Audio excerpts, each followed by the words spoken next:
আরজি করে নির্যাতিতার বিচারের দাবিতে আজ নবান্ন অভিযানে ডাক দিয়েছে পশ্চিমবঙ্গ ছাত্র সমাজ, যার অনুমতি দেয়নি পুলিশ। এবং আপনারা জানেন সংগ্রামী যৌথ মঞ্চের তরফ থেকেও আজ মিছিল করা হবে, এমনটাই আহ্বায়ক ভাস্কর ঘোষ তিনি গতকাল ঘোষণা করেছিলেন, কিন্তু সেই মিছিলেরও অনুমতি দেয়নি পুলিশ। আজ শহরের ছবি সকাল থেকে কোথায় কি রয়েছে আপনাদের জানাবো। আমাদের চার প্রতিনিধি রয়েছেন শহরের চার প্রান্ত থেকে। নবান্ন থেকে রয়েছেন ব্রতদীপ ভট্টাচার্য, শিবাশিস মৌলিক, হাওড়ার সাঁতরাগাছি থেকে রয়েছেন পার্থপ্রতিম ঘোষ, রয়েছেন ফোরশো রোড থেকে, আর অন্যদিকে ময়ূখ ঠাকুর চক্রবর্তী এজেসি বোস রোড থেকে রয়েছেন। শুরুতেই আপনাদের নবান্নর ছবিটা দেখাবো, আমাদের প্রতিনিধি ব্রতদীপ ভট্টাচার্যের কাছে চলে যাব। ব্রতদীপ, কি দেখতে পাচ্ছ নিরাপত্তার ছবিটা?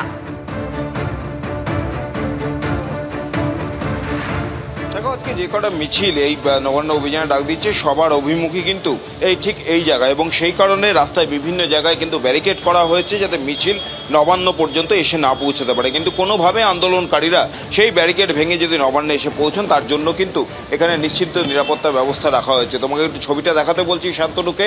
নবান্নের ঠিক সামনে দেখতেই পাচ্ছ বিশাল পুলিশ বাহিনী মোতায়েন করা হয়েছে, তাতে লাঠিধারী পুলিশ যেমন রয়েছে তার সঙ্গে রয়েছে র্যাফ, কমব্যাট ফোর্সও আনা হয়েছে, টিয়ার গ্যাসের শেল, যাতে কোনোভাবে আন্দোলনকারীরা যদি এইখানে এসে পৌঁছে যান নবান্নের সামনে তাহলে যাতে সেই ভিড়, সেই আন্দোলন, সেই বিক্ষোভ তাকে প্রতিহত করা যায়, তার জন্য পুলিশের তরফ থেকে যাবতীয় যা ব্যবস্থা তা করা হয়েছে।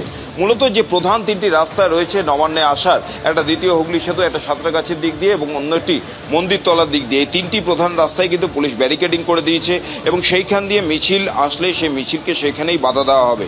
কিন্তু আরেকটি বিষয় যেটা কিন্তু পুলিশকে ভাবাচ্ছে তা হচ্ছে নবান্ন এলাকার যে অলি গলিগুলো রয়েছে, অর্থাৎ নবান্নের আশপাশে যে জনবসতি রয়েছে তার ভেতর বেশ কয়েকটি সরু গলি রয়েছে।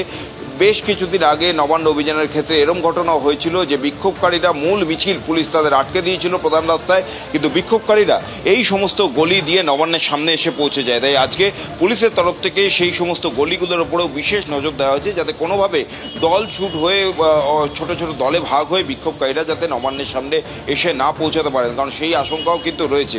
সকাল থেকেই আমরা দেখেছি হাওড়ার পুলিশ কমিশনার প্রবীণ কুমার ত্রিপাঠী তিনি গোটা এলাকা পরিদর্শন করেছেন এবং হাওড়ার যে সমস্ত হাওড়া পুলিশ কমিশনারের অন্যান্য যারা পদস্থ কর্তা তারাও ইতিমধ্যে এখানে রয়েছেন এবং প্রত্যেকটি জায়গায় প্রস্তুতি পর্ব তারা খতিয়ে দেখছেন, কোথায় কোথায় ফোর্স ডিপ্লয়মেন্ট হবে, কোথায় তারা থাকবেন এবং কিভাবে মিছিলকে আটকানো হবে তার ব্রিফিং ইতিমধ্যেই হয়ে গিয়েছে। এবং দেখতেই পাচ্ছ ছবিটা আরেকবার একটু শান্তনুকে দেখাতে বলবো, র্যাব, কমব্যাট ফোর্স এবং লাঠিধারী পুলিশ তাদেরকে বিভিন্ন জায়গায় নবান্নের আশপাশে সমস্ত জায়গায় তাদেরকে কিন্তু মোতায়েন করে দেওয়া হচ্ছে যাতে এই আন্দোলন যখন মিছিল শুরু হবে মিছিল যাতে কোনোভাবে নবান্ন পর্যন্ত এসে না পৌঁছাতে পারে, কারণ আশঙ্কার কথা আগেই পুলিশ জানিয়েছে যে এই আজকের এই নবান্ন অভিযান থেকে কিন্তু একটা অশান্তির আশঙ্কা রয়েছে।